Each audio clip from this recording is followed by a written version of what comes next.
Hello guys! Welcome back to my channel. So, eto na naman si Simply Jane. No, sabi po mag-upload ako today. Kasi ang dami ko pong footages na kinolect nung Christmas. Pero tingnan nyo, gabi na po, hindi pa ako nakakapag-upload. So anyway, I edit po muna. So nag-i-edit pa lang po ako ngayon. Eto na. So, this was actually the prequel. No, bago po ako pumasok sa IKEA, tama po, good things take time to grow. Tama, parang yung ating mga vlogs lang, yung ating mga channel, talaga nga nag-take time po talaga. So, kasi alam po natin na good thing naman po talaga iyan. No? So, like our gardens, especially kung plantita kayo, naiintindihan nyo po talaga. No? It takes time to grow your plants. At kung chef naman kayo o cook, it takes time to cook as well, no? So, eto din, building a home is also taking time at raising a child as well. So, ganyan po talaga yung life, no? Na minsan, mas mabilis pa masira. Halimbawa, may mga bagyo sa buhay natin.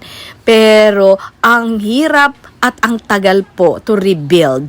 Anyway, walang imposible po. Yan lang po masasabi ko sa inyo. Pero tingnan nyo po itong corner. May chair, tapos may plant. Parang ang ganda-ganda. No, accent chair mo sa room mo, especially, or where you can do vlogging.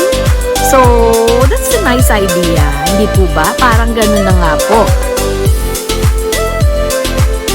Guys, bakit po may prequel yung IKEA episode ko? Kasi po ganitong nangyari. Ang schedule ko po was 1:30. Tapos dumating po ako ng 12. So I was 1 hour and a half in advance. At hindi po nila tatanggapin kung ganyan. So siguro pwede ka lang mag-advance ng 30 minutes. Pero hindi po pwedeng 1 hour and a half yung advance mo na nasa loob ka. Yung gusto nila, on time ka, o hindi ka na nga po pwedeng tanggapin pagka 15 minutes late ka. Opo, ika-cancel na po nila yung schedule mo. Tapos, may online registration. Alam nyo po yan. So, sabi ko, anyway, yung 1 hour na yan, bababa po ako dun sa cosmetics department. Tapos, magpapa-makeup po ako doon. Pero yun pala, yung mga makeup demo, ay hindi rin pwede dahil nga po may pandemic eh. So, hindi po ako nakapagpaganda. But anyway, may mask naman tayo nung nag-vlog tayo doon. So, no problem. So, ang ginawa ko po, nag-window shopping na lang po ako doon sa MOA mismo, sa SM. Ayan, eto parang IKEA na rin po, 'di ba? Kasi meron pong bed at saka magandang beddings. Wow, bed covers, ay ganda. Tapos eto, very colorful. Parang gusto ko 'to para sa New Year, no? And eto po for your Christmas dinner. Okay, pero as I've said earlier on, meron po akong this Christmas as a poem. Sabi ko baka this Christmas hindi po ako makapag-prepare, makapaghanda, at hindi rin po ako nakapag-decorate. So, although as I said, fascinated ako sa mga Christmas decors, pero medyo nagkontento na lang po ako dun sa mga malls na pinupuntahan ko paminsan-minsan. Di naman po lagi, kasi alam naman po nating merong pandemic. Ayan, kaya tingnan nyo po.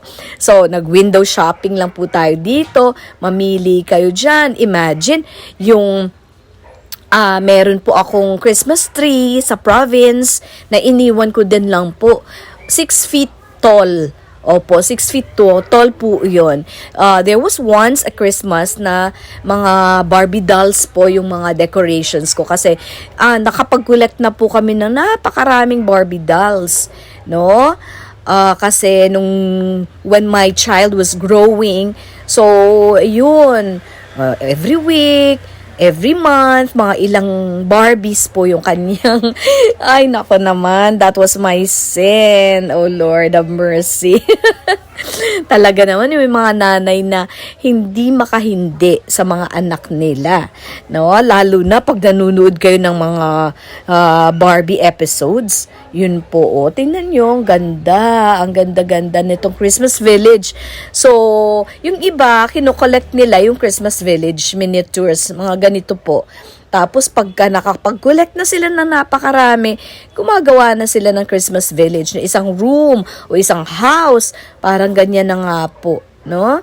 So, iba't ibang passions natin eh. Pero anyway, so medyo kailangan po natin talagang rendahan yung mga sarili natin minsan. Kasi wala din eh, di po pa? So, lalo na pag may mga experiences na katulad niyan sa Odette, na nasisira yung bahay, imagine, meron pa nga po nung pinatubo. Ay, na-experience ko po talaga iyon, no? Ay, ano ba to? Ibig pong sabihin, hindi po yung pinatubong na experience ko personally. The day after or 2 days after nung pagputok po ng pinatubo, pumunta po doon kami for outreach. So, for outreach purposes, nakita po namin talaga how the situation was. Yung mga tao, napakaganda ng bahay nila, bubong na lang po ang natira. Yun. Kaya dun po talaga namulat yung isipan ko na, yes, oo, meron po talagang mga pangyayari sa buhay natin na ganito, hindi natin napaghandaan, akala natin forever. Yun na nga po wala pong forever. Haha. But anyway, ito lang po ang sigurado. God will always provide for our needs. Yun po, sigurado po ako doon.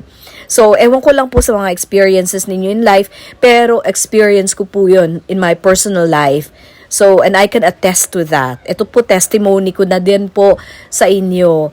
So, wag po tayong mapanghinaan ng loob kasi, ayan, o kung meron mga prickly cactus dyan po sa ating buhay, ay meron naman din po magagandang succulents. Thank you for watching, guys, and may I invite you to my live stream soon, weekdays at 5 to 6 p.m.